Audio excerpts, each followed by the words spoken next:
जय माँ इंद्राक्षी जय अम्बे। इंद्राक्षी धाम में दर्शकों आप सभी का हम हार्दिक स्वागत करते हैं। आज के दिन जिन जातकों का जन्म दिवस है, मैरिज एनिवर्सरी है, उन सभी को हमारी तरफ से बहुत बहुत शुभकामनाएं। आज का पॉइंट, आज का हमारा विषय थोड़ा गंभीर है और इस सब्जेक्ट को थोड़ा ध्यान से सुनने वाली बात है। आज का सब्जेक्ट है हमारा विधवा होने पर पुनर्विवाह के योग किस प्रकार से उत्पन्न हो। अब ये स्थिति है तो बड़ी नाजुक, बड़ी गंभीर है, दुख भरी स्थिति होती है।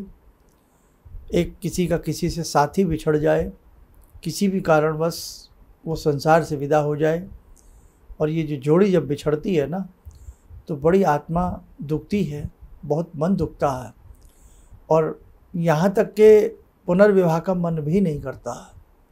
चाहे वो पुरुष के साथ ऐसा हो, महिला के साथ ऐसा हो। लेकिन कई बार उम्र ऐसी नहीं होती है कि पुनः विवाह ना किया जा सके। कई बार छोटी सी उम्र में ही विधवा बच्चियां हो जाती हैं, बच्चे विधुर हो जाते हैं। तो उस अवस्था में पुनर्विवाह की स्थिति में कई बार ज़िंदगी बीच में फंस करके रह जाती है। कई बार ससुराल वाले बहू पर ही डाल देते हैं कि बेटा तुम्हारी इच्छा है, तुम शादी करना चाहो तो कर सकती हो, हम बहुत अच्छे से आपकी विवाह करेंगे। कई बार अपना मायका जो होता है वो स्थिति में ऐसी में आ जाता है कि बेटे तुम चिंता ना करो, जो हुआ सो हुआ, अब एक नई ज़िंदगी की तुम लोग शुरुआत करो। लेकिन कई बार स्वयं का मन नहीं मानता, कई बार मन में इतना भय हो जाता है कि कहीं वो स्थिति दोबारा ना हो जाए। तो देखो बेटा, ये विषय है, इसलिए मुझे इस विषय पर बोलना पड़ रहा है। ऐसे सब्जेक्ट बहुत कम आप लोग सुनोगे टेलीविज़न में, यूट्यूब में, लेकिन इन सब्जेक्टों को लाना बहुत ज़रूरी है। आपकी भी कोई ज़िंदगी है, आप लोगों की भी कोई लाइफ है, अपने भी बहुत लोगों के मन हैं, जज्बात हैं, एहसास हैं। कहना बहुत लोगों के लिए आसान होता है कि नहीं साहब अब विधवा हो गए तो शादी ना करो। ये बहुत व्यक्ति प्रवचन दे देते हैं, भाषण दे देते हैं। अरे भैया, एक उम्र ऐसी हो गई है कि पुरुष हो या महिला हो, उसकी उम्र हो गई है 60 साल 50 साल से ऊपर चली गई है, 60 साल से ऊपर चली गई है, तो माना जाता है कि हाँ भाई बच्चे बड़े बड़े हैं, बच्चे विवाह लायक हैं, तो उस स्थिति में तो हम फिर विवाह करते अच्छे नहीं लगते। लेकिन एक स्थिति वो होती है कि बच्चे भी नहीं हुए हैं या बच्चे बहुत छोटे छोटे बच्चे हैं, और उस स्थिति में महिला मतलब विधवा योग बन जाता है, पुरुष के साथ विधुर योग बन जाता है। तो उस स्थिति में विधुर योग बन जाता है। उस स्थिति में क्या किया जाए, क्या करें उस स्थिति में, तो आज ये सारी चर्चा आपके संग है। सबसे पहली बात तो ये है कि उस स्थिति में हमें देखना होगा कि विवाह रेखा के कुछ योग ऐसे होते हैं जो हमें इस प्रकार की विवाह रेखाएं अपना खेल खिलाती हैं। तो विवाह रेखाओं के ऐसे क्या योग होते हैं, आपको मैं स्क्रीन के ऊपर सबसे पहले मैरिज लाइन दिखाना चाहता हूं, और मैरिज लाइन दिखा करके आपको कुछ समझाना चाहता हूं। तो देखो बेटा, अच्छे से आप इस स्क्रीन को देखो। इसमें देखो ये मैरिज लाइन है। ये मैरिज लाइन डिपेंड करती है आपकी विवाह के सुख को, आपके विवाह को दुख को, आपके पति की दीर्घायु को या आपकी पत्नी की दीर्घायु को। यही मैरिज रेखा अनेकों प्रकार की होती है और अनेकों प्रकार के उससे गणित लगाए जाते हैं। अब आइए मैं अपनी बात करता हूँ। मैरिज रेखा आपने जान ली, आपके लेफ्ट हैंड में भी मैरिज रेखा है, राइट हैंड में, और आपके लेफ्ट हैंड में भी मैरिज रेखा है, दोनों हाथों में मैरिज रेखाएं हैं। ये दोनों मैरिज रेखाएं ही देखी जाती हैं। आपके हथेली की मैरिज रेखा, हमने पहले भी कई बार बताया था, अगर खंडित हो, मैरिज रेखा है, विवाह लाइन है, और वो बीच में से खंडित होकर के एक दूसरी रेखा हो, वो भी खंडित हो, तो ऐसी अवस्था में जिस सोपान पर जाकर के, जिस एज पर जाकर के वो खंडित योग बनता है, उस एज में कहीं ना कहीं हमारा बिछड़ाव की स्थिति बनने की बात हो सकती है। मतलब बिछड़ाव वाली स्थिति आ सकती है, या ये देखा जा सकता है इनका दाम्पत्य जीवन कहीं ना कहीं बहुत कमज़ोर हो सकता है। पहचान तो बहुत सारी हैं, लेकिन बेटा मैं बताऊंगा नहीं, क्योंकि आप लोग, मैं क्या समझा रहा हूँ, आप लोग क्या देख लें, और मन में इस प्रकार के चीज़ें देख करके कई बार ना बहुत सारे सवाल उठ जाते हैं। इसलिए इस चीज़ को गुप्त रहने दीजिए आप। हालांकि मैं कभी कोई चीज़ छिपाता नहीं हूँ, सारी चीज़ें क्लियर करके चलता हूँ, लेकिन ये योग ऐसा है कि मैं इसको ज़्यादा उजागर नहीं करना चाहता। मैं कम टू द पॉइंट पे अब आना चाहता हूँ। क्या? अब आप ये योग ना मुझसे पूछें कि कैसे पता लगाएं कि किसी की एज ज़्यादा है कम है, कौन ऐसा होगा। सब छोड़ दो बेटे, भगवान के ऊपर छोड़ दो। जिसकी जितनी एज लिखी है उसको मिलेगी तो उतनी। ना हम उसको बढ़ा सकते हैं, ना कोई बढ़ा सकता। जिसने संसार में जितना जीवन लेकर के जो व्यक्ति आया है वो जीवन उतना ही जिएगा। हमारे देश के बच्चे, हमारे लाल कैसे कैसे छोटी छोटी उम्र में कई बार बिछड़ जाते हैं हमसे, कोई किसी रूप में, कोई किसी रूप में। हमारे सैनिक किस प्रकार से युद्ध करते हुए भारत भूमि के लिए अपने प्राणों को न्यौछावर कर देते हैं। उन बच्चियों का हृदय देखें जो किस प्रकार से उस चीज़ को वो संभालती हैं। उस कई बार तो ऐसी ऐसी आप देखते हैं कि किस प्रकार से सबका बताया जाता है कि भाई 4 दिन पहले शादी हुई थी, या अभी 2 महीने पहले शादी हुई थी, 6 महीने की बच्ची है। तो मतलब बड़ा ही मतलब क्या कहें, कोई शब्द नहीं है मतलब कहने के लिए कि किस प्रकार से वो हमारे सपूत, वो हमारे लाल अपनी भारत की भूमि के लिए, भारत की मिट्टी के लिए, अपनी भारत माता के लिए, अपने राष्ट्र के लिए अपने प्राणों की आहुति दे देते हैं। वो पूजनीय है बेटे। उस स्थिति में उन महिलाओं का हृदय देखें, उन बच्चियों का हृदय देखें कि किस हृदय से मतलब वो अपने जीवन को गुजारती हैं। एक स्थिति और आती है कि कई बार पत्नी हो या पति हो, शादी के तुरंत बाद किसी बड़ी दुर्घटना का शिकार हो जाता है, और दुर्घटना के शिकार के बाद सारी हंसती खेलती ज़िंदगी मानो सारा आसमान टूट पड़ता है। कई बार किसी बड़ी बीमारी में कोई ऐसी बीमारी घेर लेती है कि पत्नी हो या पति हो, पति को बीमारी घेर सकती है, पत्नी को बीमारी पकड़ सकती है कि कहाँ हल्दी के हाथ भी अभी ढंग से हल्दी छूट भी नहीं पाई थी, कहाँ हॉस्पिटल के चक्कर लगाने पड़ जाते हैं, और कहाँ बस कैसी कैसी ज़िंदगी उलझन में आ जाती है, और हम में से एक जो व्यक्ति बीमार होता है वो संसार से विदा हो जाता है। सारी पहाड़ जैसी ज़िंदगी वीरान हो जाती है। सारे मंसूबे, सारे इरादे, सारी ज़िंदगी की जो भी खुशियाँ होती हैं वो सब मानो अग्नि में जल करके भस्मसात हो जाती हैं। ज़िंदगी नीरस बन जाती है, ज़िंदगी निरूह बन जाती है, और उस दर्द को कोई नहीं समझ सकता। जिसके ऊपर गुजरती है उस दर्द की पीड़ा को वो ही जानता है। तो बेटे मुझे क्षमा करना अगर मुझसे कुछ कहते समय, कुछ बताते समय भूल चूक हो जाए, क्योंकि ये किसी के बहुत गहरे एहसास होते हैं। उस धड़कन को, उस हृदय की गति को, उस हृदय के मन को, उन सवालों को वो ही समझ सकता है। मन था कि मैं इस सब्जेक्ट पर कुछ बोलूं। अब स्थिति आती है विवाह वाली। साथी छूटा किसी बीमारी के कारण, किसी एक्सीडेंट के कारण, या किसी भी रीज़न से साथी बिछड़ जाए तो कई बार स्वयं का मन नहीं करेगा कि अब हम विवाह करें। कई बार ऐसी प्रतिज्ञा ली जाती है कि अब हम शादी नहीं करेंगे, अब हम यादों के सहारे जीवन जी लेंगे, ऐसी बातें आती हैं। लेकिन परिवार, चाहे ससुराल पक्ष कहें, मायका पक्ष कहें, भाई सबका मन होता है कि आपकी ज़िंदगी है, आप उसे अच्छे से अब बेटा नई ज़िंदगी की शुरुआत करें। आँख के आंसू खैर सूखेंगे तो नहीं, लेकिन किसी तरीके से धीरे धीरे, कहते हैं ना, वक्त एक बहुत बड़ा मरहम होता है, बड़े से बड़े जख्म को भर देता है। Time is a great healer, वो वाली बात होती है। तो देखो बेटा, ज़िंदगी बहुत लंबी होती है, बहुत बड़ी ज़िंदगी होती है। अब उस ज़िंदगी में आप एक नई पहल ज़रूर करें, है ना। अपने जीवन को, अब जो हुआ सो हुआ, अपने जीवन को एक नई शुरुआत करने का मौका आप लोग ज़रूर दें। जो आपका परिवार, आपके घर वाले, आपके रिश्ते नाते संबंधी आपको समझा रहे हैं वो गलत नहीं है, वो आपको अच्छे से राय दे रहे हैं। बेटा किसी के हाथ में नहीं है, जन्म और मृत्यु ये बेटा किसी के हाथ में नहीं है, ध्यान रखना इस बात को।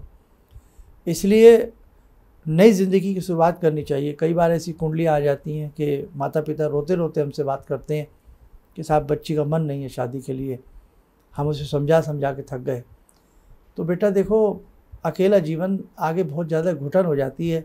आज हमारे मम्मी पापा हमारे सर पे हैं और ये हकीकत है बच्चों, माँ बाप से बड़ा संसार में कोई साथी नहीं, माँ बाप से बड़ा कोई हितैषी नहीं और माँ बाप से बड़ा कोई नहीं। ध्यान रखना। इसलिए अपने मम्मी पापा की हर बच्चे को कहना मानना चाहिए, हर बच्चे को अपने माता पिता की बात सुननी चाहिए, हर बच्चे को अपने माता पिता के एहसास को समझना चाहिए। कोई माता पिता अपने बच्चों के लिए गलत घर नहीं चुनता, गलत काम नहीं करता, गलत स्थिति से अपने बच्चों को नहीं कोई देखना चाहता। हर माता पिता अपने बच्चों को राजा के समान देखना चाहते हैं, है ना बेटे। माँ बाप को वो खुशी मिले न मिले, माँ बाप को वो फल खाने को मिले न मिले, माँ बाप को वो आराम सुविधाएं मिले न मिले, लेकिन अपनी औलाद के लिए हर माता पिता अपने जीवन को संघर्ष में लगा देता है, बलिदान कर देता है अपनी खुशियों का। इसलिए बेटे माँ बाप की बात सदैव मानना, सदैव माँ बाप के साथ अच्छे से रहना, जीवन का सब सुख तुम्हें मिलेगा। ज़िंदगी है ये, जीवन और मृत्यु ये बेटे किसी के हाथ में नहीं है। खैर समय आपका ना लूँ ज़्यादा। अब देखो, ऐसी स्थिति में मैं बेटा कुछ उपाय बता रहा हूँ, अगर तुम्हारा मन माने तो तुम ज़रूर करो। एक बार करो बेटा। तुम क्या करना चाहिए, सुबह सुबह स्नान आदि करके ब्रह्म विद्या का सहारा लीजिए। ब्रह्म विद्या गायत्री महाविद्या है। ब्रह्म विद्या के सहारे बहुत बड़े बड़े कार्य आप लोग कर सकते हैं। बहुत बड़े बड़े कार्य संसार ने किए हैं। ब्रह्म विद्या आपके जीवन के मैल को धो डालेगी। ब्रह्म विद्या ऐसी ब्रह्म विद्या है। क्या करें, स्नान आदि से निवृत्त होकर के पूर्व दिशा की तरफ मुख करके, जैसे हम बैठे हैं ऐसे बैठ जाएं, आलती पालती मार के दोनों हाथ गोदी में रख लें और बेटे सूर्य भगवान का स्मरण करते हुए, भगवती गायत्री का स्मरण करते हुए, मानो सूर्य के बीच में ही भगवती गायत्री का स्वरूप है। भगवती गायत्री आपको निहार रही हैं, आपको माँ पुकार रही हैं। आपकी माँ बहुत सुंदर आइज से, भाव भरे नेत्रों से आपकी तरफ देख रही हैं और आप गायत्री मंत्र पढ़ रहे हैं। ठीक है, तो ये पुरुष बेटे हों बेटी हों जिनके साथ ऐसा योग बना हो कि उनकी जोड़ी बिछड़ गई हो, तो वो गायत्री मंत्र सुबह सुबह करें। कम से कम आधा घंटा आपको गायत्री मंत्र पढ़ना है। माला हाथ में हो ना हो कोई प्रॉब्लम नहीं है, बिना माला के भी 30 मिनट 30 मिनट्स आपको गायत्री मंत्र पढ़ना है। करीब करीब 6 महीने। कितने दिन? 6 महीने। कुछ मत मांगो, बस आप गायत्री मंत्र 6 महीने पढ़ो। इससे आपको एक तो उस जो हादसा हुआ है, जो परिवार के ऊपर संकट टूटा है, आपको उस संकट को बर्दाश्त करने की थोड़ी हिम्मत मिलेगी।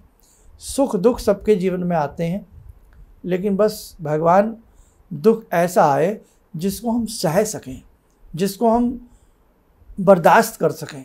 कई बार ऐसे दुख आते हैं कि साहब बर्दाश्त करना भी मुश्किल हो जाता है। तो बस सुख दुख तो सबके जीवन में आते हैं। तो बेटे आधा घंटा आपको गायत्री मंत्र का पाठ करना है, जैसे मैंने बताया। उसके उपरांत एक लोटे में जल नज़दीक रखें। जल में थोड़ा सा मीठा डाल लें, कुछ भी शक्कर गुड़ वगैरह डाल करके सूर्य नारायण को सूर्य मंत्र पढ़ते हुए या बेटा गायत्री मंत्र पढ़ते हुए या ओम ह्रीम सूर्याय में बोलते हुए सूर्य भगवान को जल अर्पण कर दें। ये हुई सुबह की बात। अब शाम की बात में आ जाएं। शाम की बात में बहुत अच्छे अच्छे भवानी दुर्गा के मंत्र हैं, और मैंने जैसे जिन जातकों का डिवोर्स हो गया है उनके लिए भी मैंने सर्वमंगल मांगल्य बताया था। आप सर्वमंगल मांगल्य की 3 माला और 1 माला निवारण मंत्र की, ऐं ह्रीं क्लीं चामुंडाई विच्चे, एक सर्वमंगल मांगल्य की। पिछले एपिसोड में कुछ लोगों ने कहा हमें लिख करके दीजिए, तो ये आप इसे नोट कर लीजिए, दोनों मंत्र नोट कर लीजिए। लिखें, ओम सर्वमंगल मांगल्ये शिवे सर्वार्थ साधिके शरण्ये त्र्यंबके गौरी नारायणी नमोस्तुते।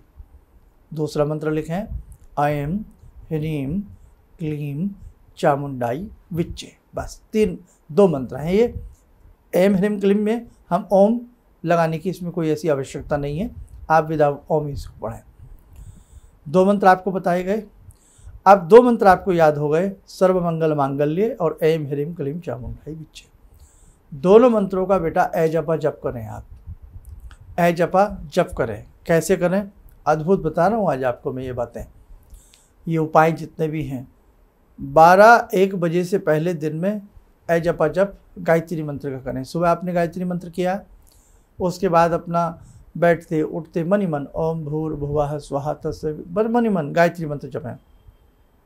दिन के बाद जब 2-2:30 बजे के बाद या संध्या के समय जप जप गायत्री उसको नवारण मंत्र, इसको ऐम ह्रीम क्लीम को नवारण मंत्र कहते हैं, 9 वर्ण जिसमें 9 वर्ण है, और सर्वमंगल मांगल्य दोनों, कभी सर्वमंगल मांगल्य कभी ऐम ह्रीम क्लीम चामुंडाई बिच्चे, दोनों मंत्रों को 2-2:30 बजे के बाद फिर दिन में जब भी ध्यान आ जाए, काम करते कुछ भी, आप उस मंत्र को जपें। संध्या के समय भगवती गायत्री के सावित्री रूप का ध्यान करें और प्रातःकाल भगवती के गायत्री रूप का ध्यान करें। प्रातःकाल गायत्री, हे भगवती देवी गायत्री आपको प्रणाम है, आपको नमन है। गायत्री की महाशक्ति महाविद्या को नमन है।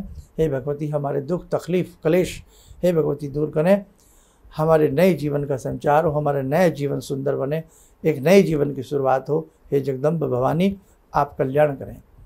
संध्या के समय वही गायत्री सावित्री का रूप धारण करती हैं, तो आप उसे सावित्री के रूप में भजें।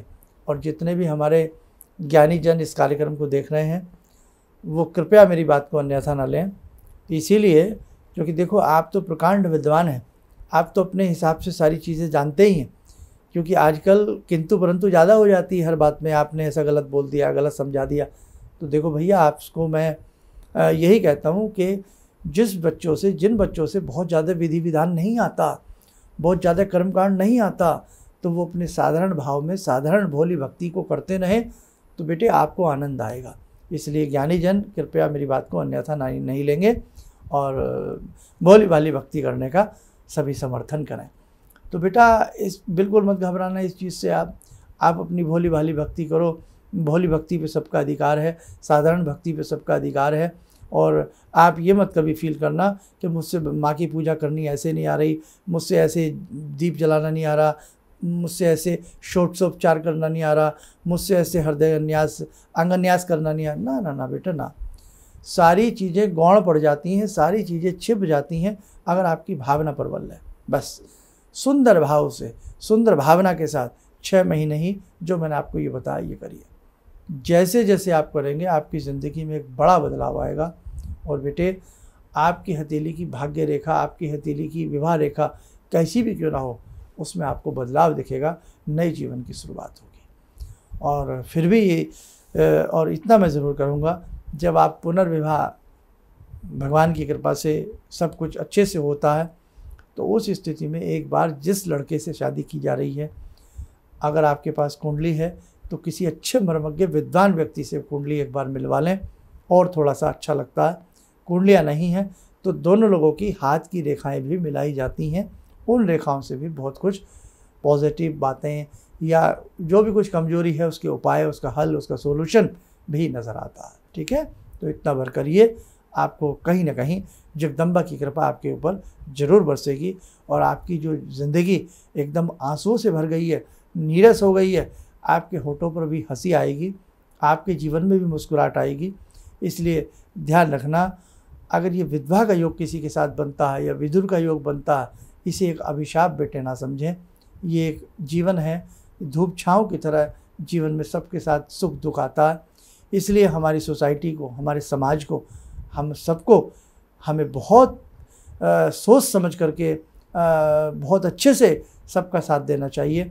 और ऐसी स्थिति में जो भी बच्चे ऐसी पीड़ा से गुजरे हों, उन बच्चों का हमें भरपूर सहयोग करना चाहिए और उनके दर्द को, उनके दुख को हमें समझना चाहिए। कई बार मुझे कहना नहीं चाहिए, जब विवाह के लिए पहल की जाती है तो बहुत लोग कह देते हैं अब शादी करके क्या करोगे, अब क्या होगा शादी करके। और कई बार ऐसी भी लांछन लग जाती है कि कोई एक्सीडेंट में कोई मारा गया या कुछ हुआ, तो वो इल्ज़ामात, वो सारी बातें कई बार लड़की के ऊपर थोप दी जाती हैं। और कई बार लड़की के साथ ऐसा, देखो भैया कोई किसी को नहीं मारता है और ना ही कोई किसी की ज़िंदगी को छीनता है, ये तो जिसकी ज़िंदगी जितनी है उसको उतनी मिलती है। इसलिए हम कदापि, एक तो पहले उन बच्चों के जीवन में इतना दुख आ जाता है, हम कदापि ऐसे बच्चों के ऊपर कोई उंगली ना उठाएं, उनका पूर्ण रूप से हम सहयोग करें, उनके जज्बात को, उनके एहसास को, उनके अंदर छिपे दुख को हम समझने का प्रयास करें।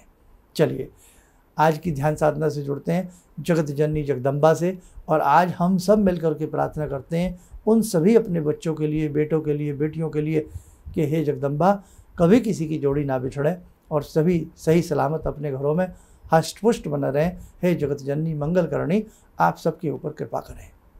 ॐ सिन्दूरारुणविग्रहां त्रिनयनां माणिक्यमूलस्फुरात् स्तारानायकशेखरं स्मितमुखी भापेन वाक्षोरुवां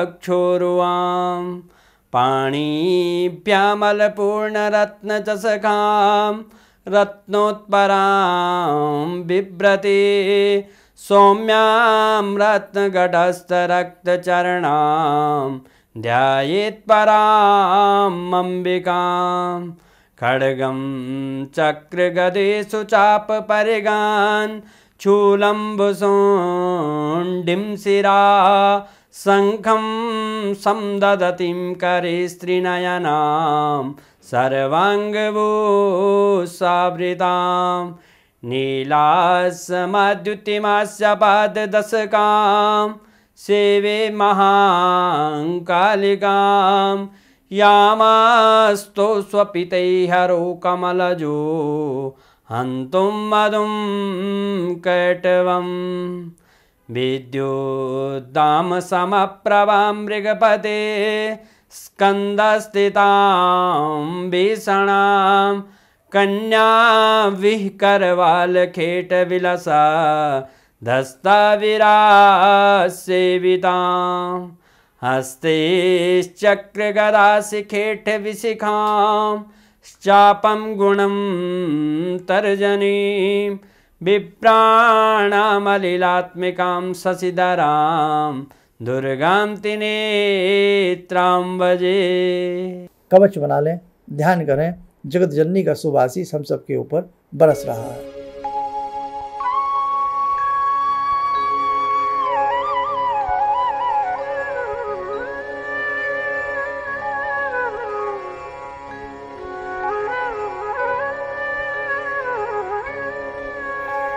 ओम बोलते हुए नेत्र खोलें, सामान्य हो जाए। देखो साधको, बहुत सारी ऐसी चीज़ें हैं, बड़े ऐसे सब्जेक्ट हैं अभी जो अनछुए पहलू के हैं। सब्जेक्ट बहुत हैं, बहुत संसार में पीड़ा है बेटा। तो देखेंगे जैसे जैसे ऐसे ऐसे सब्जेक्ट भगवती कृपा करें और आप सब हम मिलकर के आने वाले समय में अपने धाम में कुछ ऐसी प्रेयर, कुछ ऐसी प्रार्थनाएं हम सब मिलकर के करें कि समस्त संसार का कल्याण हो, सबके जीवन में सुख आए। चलिए आप सब लोग स्वस्थ रहें, सुखी रहें। इन्हीं शुभकामनाओं के साथ हम अपनी वाणी को विराम देते हैं। जय जय अम्बे। हम लोग आपका प्रोग्राम शुरू ही किया था, अभी देखना, क्योंकि हम लोग बाहर से अभी साहिबाबाद ट्रांसफ़र हुए हैं, तो उसके बाद ऐसे ही एक दिन बैठी हुई थी, मेरी बेटी भी बैठी हुई थी।